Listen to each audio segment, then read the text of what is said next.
প্রার্থী সাবেক সংসদ সদস্য ডক্টর এইচ.এম. হামিদুর রহমান আজাদ আজকে ওনার প্রার্থিতার ব্যাপারে জেলা প্রশাসকের কার্যালয়ে বাছাই পর্বে যে সিদ্ধান্ত এসেছে তারই প্রেক্ষিতে আহত আজকের সংবাদ সম্মেলন আমরা শুরু করতে যাচ্ছি। আমাদের মাঝে উপস্থিত আছেন আমাদের সম্মানিত কক্সবাজার 2 আসনে জামাত ইসলামী মনোনীত সংসদ সদস্য প্রার্থী কক্সবাজার বাংলা জামাত ইসলামীর সহকারী সেক্রেটারি জেনারেল জনাব এইচ.এম. হামিদুর রহমান আজাদ। উপস্থিত আছেন জেলা জামাত ইসলামীর সম্মানিত সেক্রেটারি জনাব জাহিদুল ইসলাম এবং কক্সবাজার 2 সংসদীয় আসন নির্বাচন পরিচালনা কমিটির সম্মানিত পরিচালক জেলা জামাতের সহকারী সেক্রেটারি অধ্যাপক আবু তাহের চৌধুরী সহ আইনজীবী প্যানেল এবং অন্যান্য দায়িত্বশীল বৃন্দ উপস্থিত আছেন। এই পর্যায়ে আজকের সংবাদ সম্মেলনে বক্তব্য রাখার জন্য অনুরোধ জানাচ্ছি কক্সবাজার 2 সংসদীয় আসনে বাংলাদেশ জামাত ইসলামী মনোনীত প্রার্থী জামাত ইসলামীর সহকারী secretary general doctor HM. Hamidur Rahman Azad. এখন কথা বলছেন ডক্টর এইচ.এম. হামিদুর রহমান আজাদ। আসসালামু আলাইকুম ওয়া রাহমাতুল্লাহি ওয়া বারাকাতুহু। কেমন আছেন সবাই? ভালো? আমরা ভালো আছি, দেশ জাতি ভালো আছে কিনা এটা নিয়ে সবার কনসার্ন। আজকে সন্ধ্যা থেকেই এই গুঞ্জনের মধ্যে আমরা আছি, যে বিষয়টা আমরা স্পষ্ট করব এখন। সম্মানিত সাংবাদিক বন্ধুগণ, আমরা সকলেই জানি বাংলাদেশে 2024 সালের 5ই আগস্ট একটি রক্তাক্ত অভ্যুত্থানের মধ্য দিয়ে দেশে একটি নতুন সরকার দায়িত্ব নিয়েছে, যেটা কোনো দলীয় সরকার নয়, এটা একটা অন্তর্বর্তীকালীন সরকার। জনগণের প্রত্যাশার আলোকেই, অভিপ্রায়ের আলোকে সরকার গঠিত হয়েছে। এ সরকার দায়িত্ব নেওয়ার পর জাতির সামনে 3টি প্রতিশ্রুতি দিয়েছে। নাম্বার 1, এই সরকার সংস্কার করবে। দ্বিতীয় হচ্ছে গণহত্যার বিচার এ সরকার করবে জাতিকে দায়মুক্ত করার জন্য। সংস্কারের উদ্দেশ্য হলো আগামী দিনের সুন্দর একটি নতুন বাংলাদেশ গড়ার। তৃতীয় কমিটমেন্টটা ছিল দেশে একটি অবাধ সুষ্ঠু নির্বাচন, মাননীয় চিফ অ্যাডভাইজারের ভাষায় উৎসবমুখর পরিবেশে নির্বাচন। চিফ ইলেকশন কমিশনার একই বক্তব্যের ভিন্ন ভাষায় ব্যক্ত করেছেন, ইতিহাসের সেরা নির্বাচন। সংস্কারের জন্য সরকার কমিশন গঠন করেছিল। কমিশনের সুপারিশের ভিত্তিতে জুলাই সনদ প্রণীত হয়েছে, রাজনৈতিক দলগুলো স্বাক্ষর করেছে। এটা আইনিভিত্তির প্রশ্ন আসলে প্রাথমিক আইনিভিত্তি দেওয়া হয়েছে আদেশ জারির মধ্য দিয়ে, আর 12ই ফেব্রুয়ারি একটি রেফারেন্ডাম হবে, যেটা নির্বাচনের তফসিলে ঘোষণা করা হয়। ইলেকশন কমিশনকে নির্দেশ দিয়েছে, ইলেকশন কমিশন তার আলোকেই নির্বাচনের তফসিল ঘোষণা করেছে। তফসিল অনুযায়ী 12ই ফেব্রুয়ারি নির্বাচন হবে। 29 তারিখ ডিসেম্বরের মনোনয়নপত্র দাখিলের সর্বশেষ দিন। সে অনুযায়ী আমরা সবাই নির্বাচনে আগ্রহী প্রার্থীগণ বা দল কর্তৃক মনোনয়ন দাখিল করেছি। আজকের দিনটা ছিল যাচাই বাছাই করে কারা কারা ভ্যালিড ক্যান্ডিডেট সেটা ডিক্লেয়ার করা। এই কার্যক্রম পর্যন্ত তফসিলের আলোকে চলবে, এটা চলমান আছে। ডিটেলস না বলে আজকের দিনটা নিয়ে আজকে বাছাই প্রক্রিয়ায় আমাদের যে আসন কক্সবাজার 2 মহেশখালী কুতুবদিয়া উপজেলা নিয়ে গঠিত, এই আসনের প্রার্থিতা যাচাই বাছাইয়ের দিন নির্ধারিত ছিল বিকাল 4টায়। আমার পক্ষ থেকে আবার এই নির্বাচন পরিচালনায় চিফ এজেন্ট যিনি, তিনি এর সাথে প্রস্তাবকারী, সমর্থনকারী সাক্ষীগণ উপস্থিত ছিলেন। যেহেতু ফেসিবাদী আমলে মিথ্যা মামলায় আমাদেরকে হয়রানি করা হয়েছে, জেলে আটক করা হয়েছে, রিমান্ডে নেওয়া হয়েছে, অসংখ্য মানুষকে গুম করা হয়েছে, খুন করা হয়েছে, অবর্ণনীয় অমানবিক নির্যাতন সে সময় করা হয়েছিল। মিথ্যা মামলা এবং সাজানো রায় দিয়ে আমাদেরকে নানাভাবে হয়রানি এবং নির্যাতন করা হয়েছে। সেই মামলাগুলো ইতিমধ্যেই সরকারের কাছে আমরা দাবি করেছিলাম এগুলো মিথ্যা, সাজানো, হয়রানিমূলক, এগুলো প্রত্যাহার করে নিতে হবে। ইতিমধ্যে সেগুলোর কার্যক্রম অনেক ক্ষেত্রে শেষ দিকে, আবার কিছু কিছু চলমান। নির্বাচন কমিশন এই মামলাগুলোর লেটেস্ট পজিশন নমিনেশন পেপারে হলফনামার মাধ্যমে বর্ণনা করতে বলেছি। সে অনুযায়ী আমি আমার নমিনেশন পেপারে 70টি ফ্যাসিবাদী আমলের মিথ্যা মামলার বর্ণনা পেশ করেছি। ওনারা বলেছেন সম্ভব হলে এগুলোর কাগজপত্র দেওয়ার জন্য। অনেকটা ঐচ্ছিক, মামলার তারিখ, লেটেস্ট পজিশন বর্ণনা করতে বলেছেন। সাপোর্টিং কাগজগুলো ছিল ঐচ্ছিক। আইনের প্রতি শ্রদ্ধাশীল ছিলাম আমরা, সকল মামলা দাখিল করেছি, সাপোর্টিং পেপার দিয়েছি, কত আদালতের সার্টিফিকেট করিয়েছি, কোনো কোনো ক্ষেত্রে আইনজীবীর সার্টিফিকেট আছে। অর্থাৎ নিখুঁতভাবে আমার আইনজীবীগণ আমার নমিনেশন পেপারে ফাইল করেছেন, সবকিছু পেশ করেছেন। হলফনামায় সম্পদ বিবরণী আছে, যথারীতি সেটা আমরা করেছি। সম্পদ বিবরণীর ক্ষেত্রে যে মামলা, সেখানেও হয়রানিমূলক মামলা আছে, অযাচিত অনেকগুলো মামলা উদ্দেশ্যমূলকভাবে হয়রানি করার জন্য আর্থিকভাবে আমাদেরকে নানাভাবে চাপিয়ে দিয়ে ফ্যাসিস্ট সরকার জুলুম করেছে।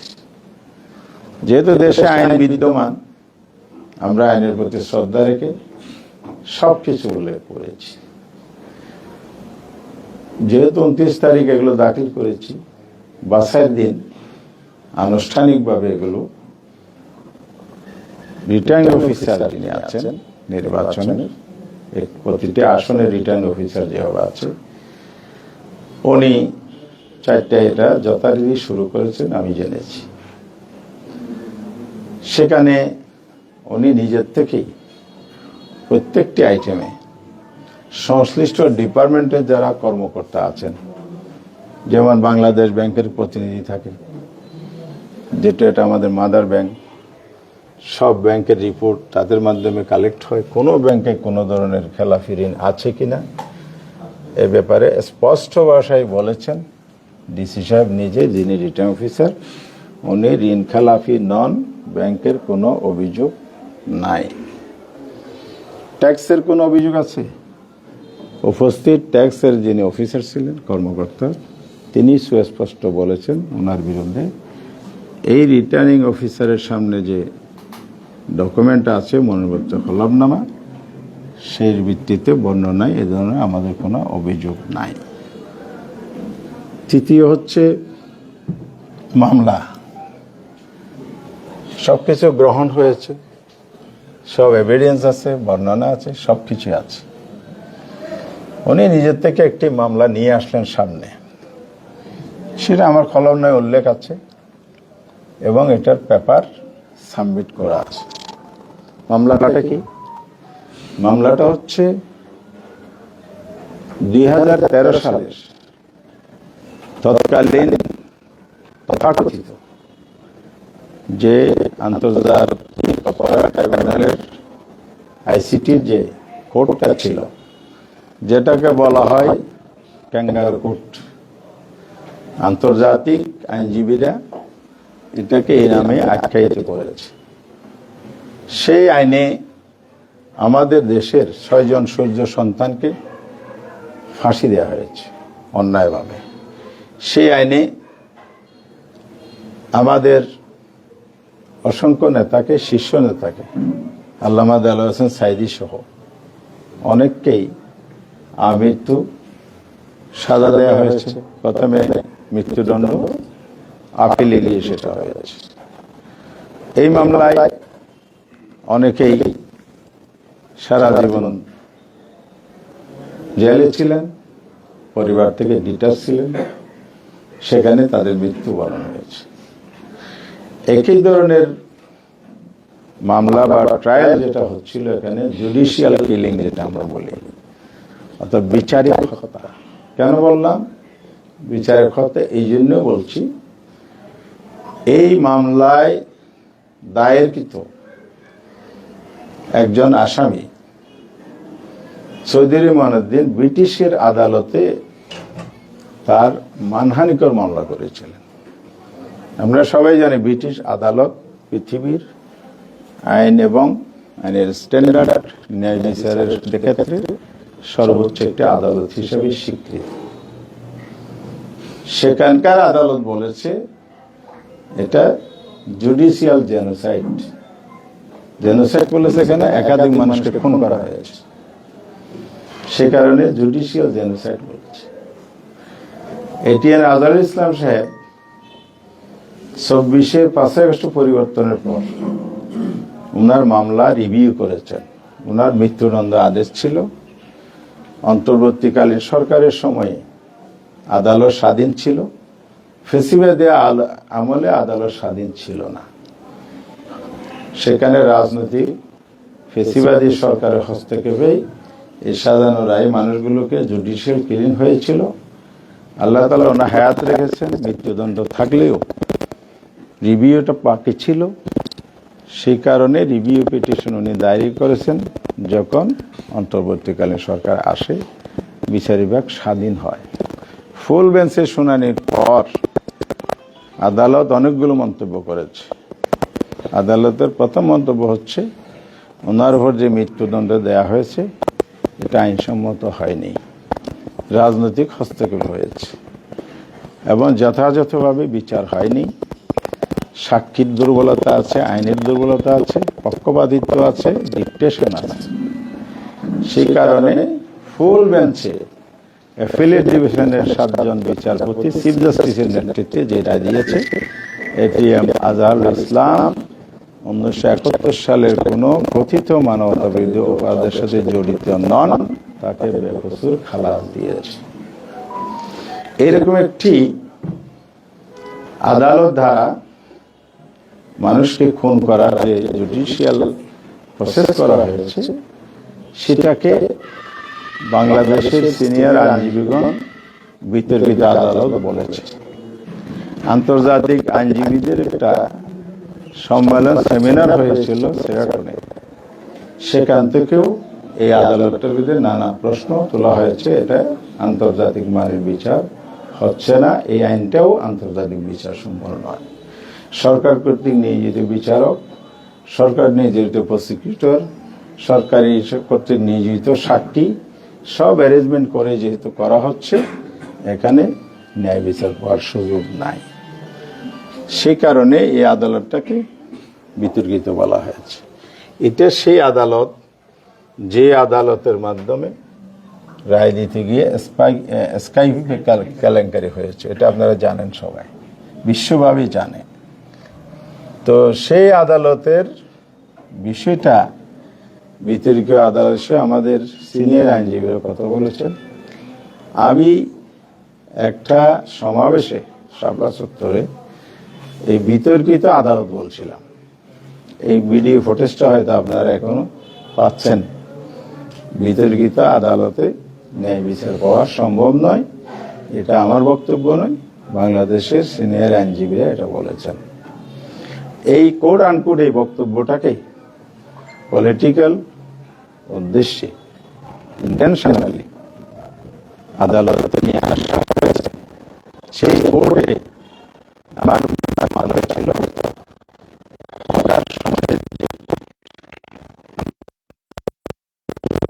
তারা মামলা দায়ের করেছে হলো আদালত অবমাননা মামলা। অর্থাৎ সেখানকার আইনে আর্টিকেল সাব আর্টিকেল 4 যেটা বলা আছে সেটা আদালতের ক্ষমতা বলে। আদালত আন্তর্জাতিক অপরাধের যে ফৌজদারি অপরাধের বাইরেও যদি কেউ আদালত মনে করে আইনের আওতায় আনা দরকার, সেটা কগনিজেন্সে নিতে পারে। তা আমার বক্তব্যটা কোড আনকোডও একজন আইনজীবীর বক্তব্য, আমার বক্তব্য ছিল না।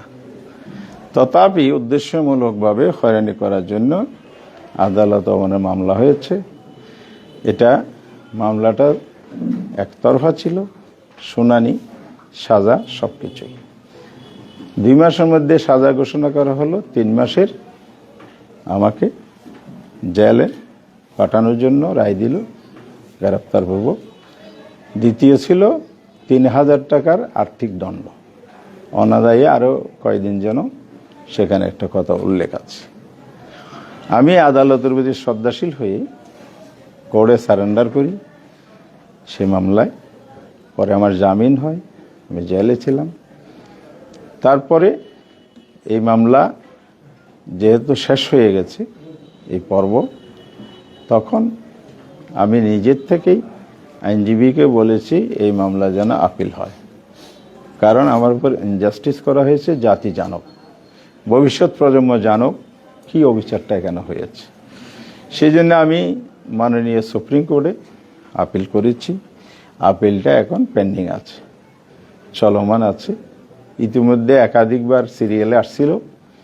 জাতীয় পর্যায়ে গুরুত্বপূর্ণ মামলা থাকায়, কেয়ারটেকার সরকার ব্যবস্থার মামলা আর অন্যান্য মামলা, এটি আজহার ইসলাম সাহেবের মামলা, এগুলো জাতীয় গুরুত্বপূর্ণ মামলা।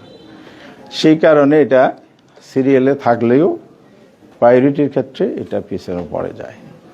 সেভাবে এখনো আদালতে পেন্ডিং মামলাটা আছে। কোনো আদালতের রায় যদি হয়, আপিল যদি চলমান থাকে, সেক্ষেত্রে জামিনে আসামি তার বিরুদ্ধে কি নেওয়া যায় না যায় এগুলো আইনি বিষয়। আমার যে ট্র্যাডিশনালি আমি জানি আইনের বিষয়ে আমি ব্যাখ্যা দিতে চাই না, আইনজীবীরা দেবেন। এই ক্ষেত্রেও আমার ওপর কোনো ধরনের এখানে হস্তক্ষেপ হওয়ার সুযোগ নাই। দ্বিতীয় হচ্ছে আজকের ঘটনাটা। আজকের ঘটনা হচ্ছে আমাদের কনস্টিটিউশনাল 66(2) ঘ, সংবিধানের ধারা নম্বর 66(2) ঘ, সেখানে বলা আছে কোনো ট্রাইব্যুনালে যদি কেউ সাজাপ্রাপ্ত হয় তাহলে তিনি জাতীয় সংসদ নির্বাচনে অযোগ্য বলে বিবেচিত হবেন। আর সংবিধানের এই অংশটা এবার আরপিওতে রাজনৈতিক দলগুলো পরামর্শ দিয়েছে, আমরা দিয়েছি, নির্বাচন কমিশন আরপিওর অন্তর্ভুক্ত করেছে। অর্থাৎ একেবারে কপি পেস্টের মতোই। আগেও আইনটা মাদার লতে ছিল, এখন বাংলাদেশের সুপ্রিম ল হলো কনস্টিটিউশন, সংবিধান সর্বোচ্চ আইন। তার অধীনে যে আইন তৈরি হয়েছে সেটার নাম হলো নির্বাচন পরিচালনার জন্য আরপিও। তো এখন সেই আরপিওতে কোনো ধারা যদি থাকে, আমার জানা মতে 66(2) ঘ সংবিধানের ধারা থাকে, আরপিওর 12 মূর্ধন্য ইনক্লুড হয়েছে, তাহলে এটা নতুন আইন না, এটা আগের সংবিধানের ধারাটাই এখানে ইনক্লুড করা হয়েছে। তাহলে আমাকে যে শাস্তি দিল ট্রাইব্যুনাল, এটা হলো 11/4। এই বিষয়টা আমি সুনির্দিষ্ট করে বলছি, যেহেতু তার বেআইনিভাবে আমার নমিনেশন পেপার বাতিল করা হয়েছে। এই আইনের ব্যাখ্যাটাই আমি দিচ্ছি। 11/4 হলো কোর্টের এখতিয়ার, পাওয়ার অফ দ্য কোর্ট। এই বলে ওনারা আদালত অবমাননার এই ধারায় আমাকে 3 মাসের সাজা দিয়েছিলেন। আর ইন্টারন্যাশনাল যে কোর্ট আছে, আইন আছে, আমরা আইসিটি যেটা বলছি, এই আইসিটি মামলার 9 ধারায় যখন কোনো মামলা হয়, কথা কি আমরা ক্লিয়ার হলেন তো? আমারটা হলো 11/4, কিন্তু আইসিটি আইনে হচ্ছে 9 ধারা। 9 ধারা যদি মামলা হয় তাহলে সুনির্দিষ্ট মামলা হইতে হবে সুনির্দিষ্ট অপরাধের উপর, যে এই আসামি এই ক্রাইমগুলো করেছে, অপরাধ। নাম্বার 2, এটা তদন্ত হতে হবে, প্রমাণিত একটা চার্জ গঠন করতে, চার্জশিট দাখিল করতে হবে। নাম্বার 4, এই দাখিলকৃত চার্জের ভিত্তিতে বিচার হবে কি হবে না এর জন্য চার্জ ফ্রেম করতে হবে।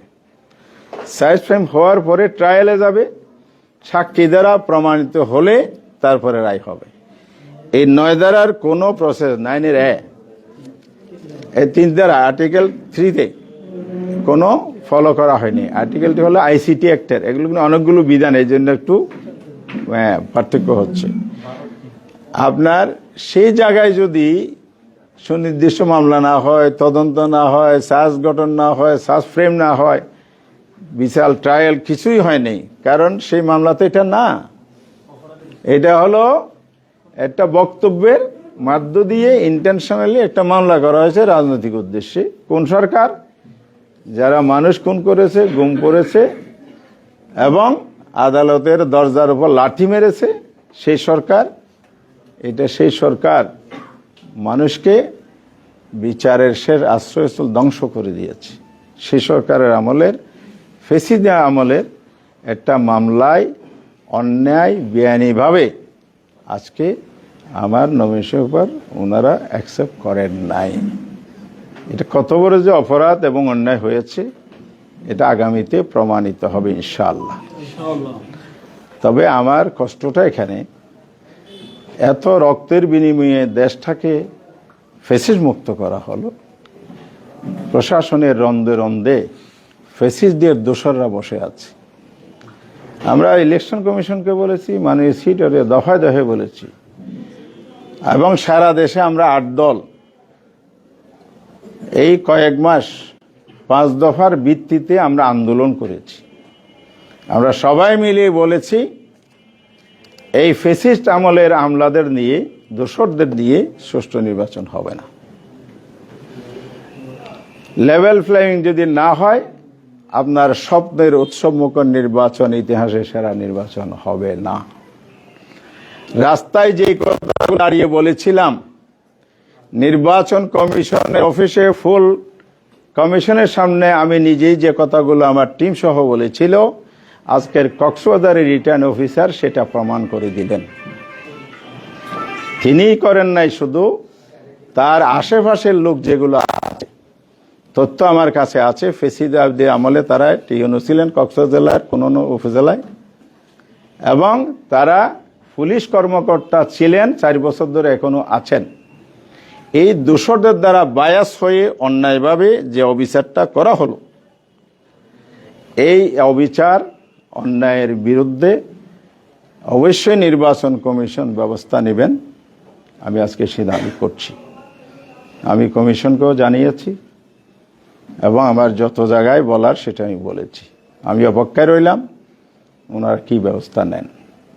দ্বিতীয় হচ্ছে, নির্বাচনী মনোনয়নপত্র যাচাই বাছাইয়ের শেষ দিন হবে 4 তারিখ। এখনো সুযোগ আছে এটাকে আবার শুনানির মধ্যে আনা। ওনারা বলবেন প্রভিশন নাই, কিসের প্রভিশন আপনি দেখান? ফেসিবাদের আমলের মামলা নিয়ে আপনি তামাশা করবেন আর আমার উপর আইন দেখাবেন। এই আইনকে আমরা জনগণের পক্ষ থেকে আমরা মেনে নিতে পারি না। সুতরাং এটা যেন আমাদের, আজকে আমাদের আইনজীবী একটা আবেদন করেছেন যে উনি যখন শুনানি করছিলেন, শুনানির সময় এই ধারাগুলো উনি ব্যাখ্যা করছিলেন, আমি যে ব্যাখ্যা করছি, হয়তো উনি আরো বেটার লিগ্যাল পয়েন্টগুলো ভেরি ক্লিয়ারলি ব্যাখ্যা করতে চেয়েছিলেন, সে প্রস্তুতি ওনার ছিল। ওনার শুনানিকালে দফায় দফায় ওনাকে বাধাগ্রস্ত করা হয়েছে। এগুলো শুনবো না, এগুলো দরকার নাই, ওটা আনেন সেটা আনেন। তারপরে আমার কাছে জিনিসগুলো যখন ইনফর্ম করা হলো, আমি ঢাকায় লয়ারের সাথে, আজকে আমার সিনিয়র লয়ার আসে নাই, কালকে শুনানির সুযোগ দিলে আমার সিনিয়র লয়ারকে দিয়ে আমি শুনানি করাবো। যিনি ওনার চেম্বারে জুনিয়র হিসেবে এসেছেন, উনি জানানোর পর আমি সিনিয়রের সাথে যোগাযোগ করে সে কাগজগুলো উপস্থাপন করেছি। তো ওনারা কাগজ চেয়েছিলেন, বলতে আপনার সব কিছু ভ্যালিড, শুধু ট্রাইব্যুনাল কি কোন ধারায় আপনাকে আদেশ দিয়েছিল, রায় দিয়েছিল, অর্ডার কপিটা দেন। অর্ডার কপিটা ওনারা ঠিকভাবে পড়লেন না, আমাকে আর্গুমেন্ট করলেন না।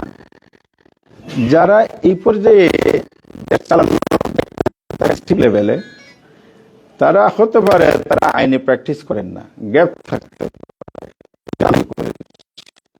আইনজীবী পাওয়া। এখন যিনি ডিসাইড করবেন, রিটার্নিং অফিসার সাহেব, সমান মর্যাদার কি বলছি, উনি যদি বায়াস হয়ে অন্যের কথায় ইনফ্লুয়েন্স হয়ে এগুলো করেন, এটা খুবই দুঃখজনক। তাহলে এখানে নিরপেক্ষতা থাকবে না। একটু মেরুদণ্ড শক্ত করেন, গার্ডস নিয়ে দায়িত্ব পালন করেন, দেশ বাঁচবে, জাতীয় বাঁচবে। যদি এরকম পক্ষপাতিত্ব করে অন্যের দ্বারা বায়াস হয়ে কথা বলে, আবার এটাও আমি শুনেছি বিরতি দিয়েছে আধা ঘন্টা, কি চলা পরামর্শ হয়েছে, আবার শুনানি চলাকালে আবার কেউ কেউ অফিসারদের মধ্যে বলে যে একটু রাখেন, আমি একটু কথা বলি, এগুলোও করেছে। আরেকটা খুব জঘন্যতম কাজ করেছে, বিরতির সময় আমার প্রতিদ্বন্দ্বী প্রার্থীকে ফোনে ডেকে এনে, তার লোক এনে আবার একটা পিটিশন ওনা নিয়েছেন, যে পিটিশনটা শুনানির প্রথম দিকে ছিল না। তাহলে এগুলো সব যে পক্ষপাতিত্ব, বায়াসনেস, এটা আমাদের কাছে একেবারেই স্পষ্ট। সুতরাং আমরা চাই দেশে একটা সুন্দর নির্বাচন হোক, সুষ্ঠু নির্বাচন হোক। আগামী 12 ফেব্রুয়ারি এই নির্বাচনে দুটি নির্বাচনের ভোট আছে। একটা হলো রেফারেন্ডাম, সংস্কারের পক্ষে বিপক্ষে হানা ভোট, আরেকটা হলো জাতীয় নির্বাচন, 300 আসনের পার্লামেন্ট সদস্য নির্বাচিত করা, যারা আগামী দিনে দেশ চালাবেন। সেই জায়গাটার বড় আমানতদারির দায়িত্ব হচ্ছে প্রশাসন, যাদের হাতে পুরা ইলেকশনের দায়িত্ব। ওনারা যদি নিরপেক্ষ না হন, ওনারা যদি বায়াস হন, ওনারা যদি ফেসিবাদের দোসর হয়ে কাজ করেন, নির্বাচন বানচালের ষড়যন্ত্রের সাথে লিপ্ত হয়ে যান, তাহলে এটা জাতির জন্য বড় দুর্ভাগ্যজনক হবে। এবং আমরা মনে করি আমরা সরকারকে সবসময় সহযোগিতা দিচ্ছি, এটা আপনারা দেখেছেন, এখনও দিতে চাই। সুষ্ঠু একটা নির্বাচন হোক, এটা আমরা চাই, এবং সেই নির্বাচনের মাধ্যমে দেশে গণতন্ত্র পুনরুদ্ধার হোক, এটাও আমরা চাই। আগামী দিনে বাংলাদেশ নতুন প্রজন্মের প্রত্যাশা, জীবন দেয়া, হাদির শাহাদাত, আবু সাইদ মুদ্দের জীবন দেয়া, এরকম প্রায় ১৫০০ তরুণের জীবন দেওয়ার মধ্যে দিয়ে যে দেশটি মুক্ত হয়েছে, সেই দেশটা আবার ফেসিবাদের কলবলে পড়ুক, এটা আমরা কোনোভাবে চাই না। দেশ এবং জাতি এটা মেনে নিবে না। তাই এই জন্য আমি বলতে চাই, যদি আইনানুগভাবে হয়ে থাকে আমি মেনে নেব, অন্যায় ইনজাস্টিস হয়েছে কিনা এটা অবশ্যই পুনর্বিবেচনা আপনারা করবেন। অন্যথায় নির্বাচন সুষ্ঠু যে হবে না, আমরা যে আশঙ্কা করেছিলাম, এটা প্রমাণিত হবে। আমরা এটাকে তখন সেইভাবেই বিবেচনায় এনে পরবর্তী পদক্ষেপে যাব। এ ব্যাপারে জন্য সরকার পরিস্থিতি স্বাভাবিক রাখার জন্য যে ধরনের আইনানুগ পদ্ধতি অনুসরণ করে কাজ করা উচিত, এবং লেভেল প্লেইং নিশ্চিত করা উচিত, প্রশাসন নিরাপত্তা এনশিওর করা উচিত।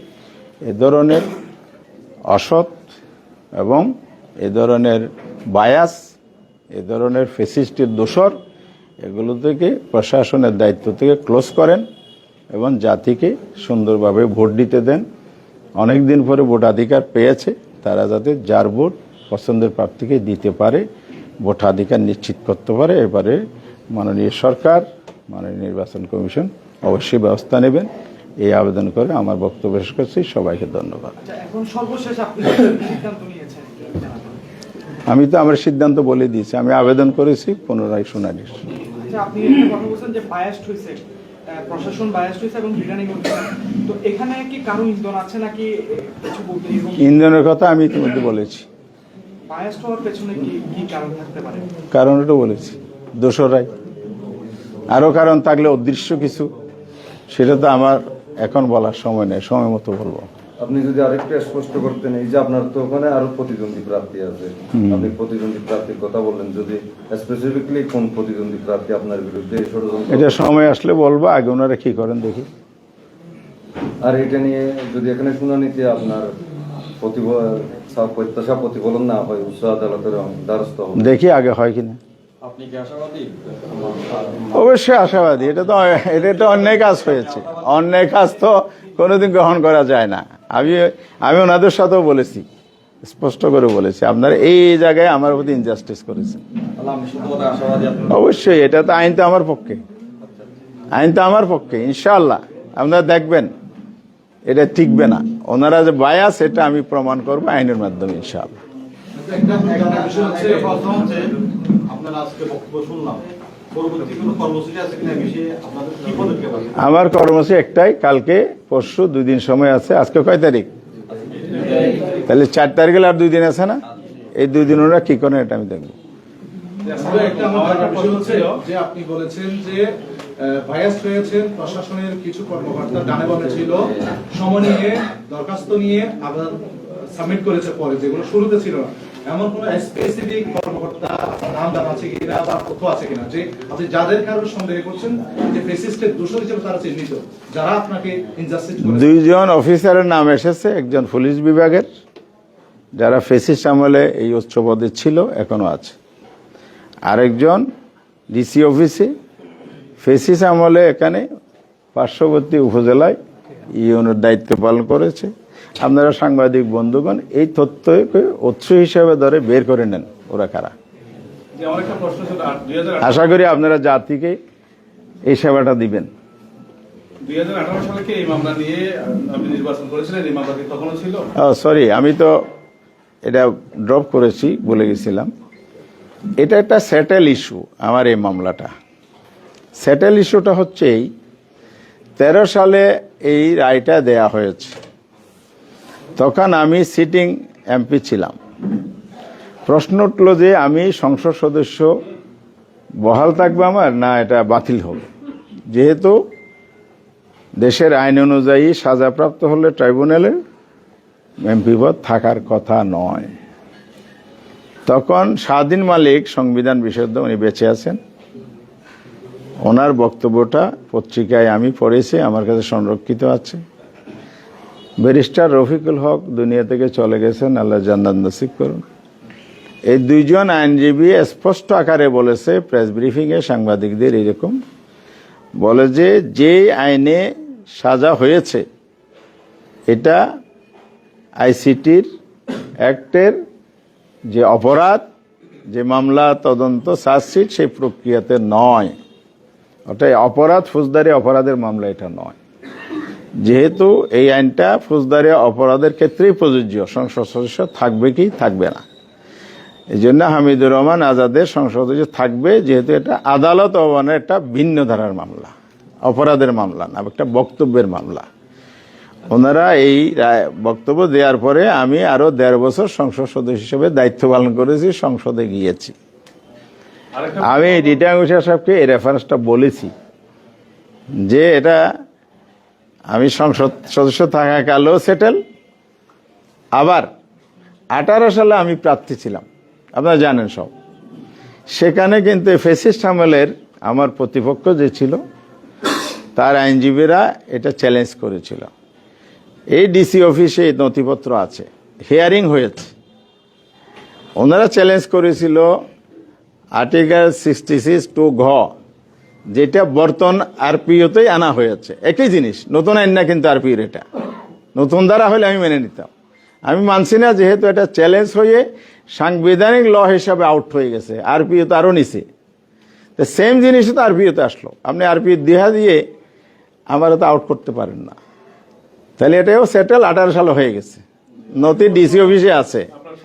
আজকে যে এভাবে একটা সাজানো প্রক্রিয়ার মধ্যে দিয়ে এটা অন্যায়ভাবে করা হলো, এটা অবশ্যই একদিন দেশবাসীও জানবে, আপনারাও জানবেন, এবং এই অবিচারের প্রতিকার ইনশাল্লাহ আমি পাবো। আপনি যেদিন মাননীয় জবাব দিয়ে আসছেন, ওই দিন আপনার সাথে ডিসির কোনো বাকবিতণ্ডা বা কোনো কারণে ব্যক্তি আক্রোশ হয়েছে কিনা এরকম আপনার কাছে তথ্য আছে? আপনি এটা আমার সাথে ওনার ফোনে মাঝে মধ্যে কথা হতো এলাকার বিভিন্ন কাজকর্ম নিয়ে। আমার সাথে পার্সোনাল কোনো রিলেশনের ঘাটতি নাই। আমি মনে করি ওই ধরনের পূর্ব ঘটনার কারণে উনি এটা করেন নাই। এবার আমি নিশ্চিত পূর্বের কোনো ঘটনা এরকম নাই। আজকের ঘটনাটা আমি যা বললাম, এটা নানা প্রক্রিয়ার মধ্য দিয়ে এটা ঘটে গেছে। এই যে ঘটে যাওয়া বিষয়টা টোটাল নির্বাচনী প্রক্রিয়াকে ব্যাহত করবে বলে আমি আশঙ্কা করি, আমার জনগণ আশঙ্কা করে। এই ধরনের প্রশাসনের অধীনে, এবং উনি সরাসরি দরিদ্র কিনা এই অভিযোগ আমি আনছি না। আমি আনছি যে সুনির্দিষ্টভাবে যারা অতীতে দিনের ভোর রাতে করার প্রক্রিয়া এবং ড্যামি নির্বাচনের প্রক্রিয়ার সাথে যারা জড়িত ছিল, এই ধরনের অফিসারদেরকে এখানে বহাল রেখে নির্বাচন সুষ্ঠু হবে না। এটা আমি মূলত আপনাদের সামনে তুলে ধরেছি। আমার আইনজীবী কিছু বলবে নাকি? চলে এসছে।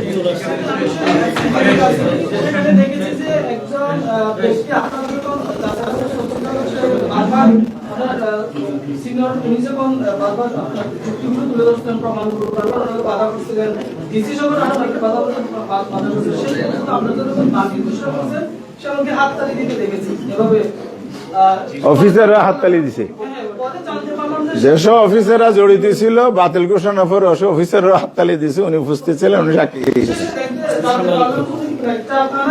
হ্যাঁ, সাংবাদিকদের না, এটা জবাব তো আমার ওই দেশ টিভির আব্দুর রহমান ভাইয়ের প্রশ্ন আমি দিয়েছি। তা আপনি যেহেতু সেখানে একজন সাংবাদিক হিসেবে দায়িত্বরত ছিলেন, তা আপনার এভিডেন্স চাইতে যথেষ্ট। আমার নমিনেশন বাতিল হলে দলীয় কর্মীরা হাততালি দিয়ে আনন্দ করতে পারে, সরকারি অফিসাররা যদি হাততালি দেয়, ডাল মে কোচ কালা হ্যায়, এটা বুঝতে আর কোনো অসুবিধা নাই। এখানে তো ওনারা দলীয় কর্মীর ভূমিকা রাখলে তাহলে আলটিমেটলি নির্বাচন কি হবে এটা তো পরিষ্কার।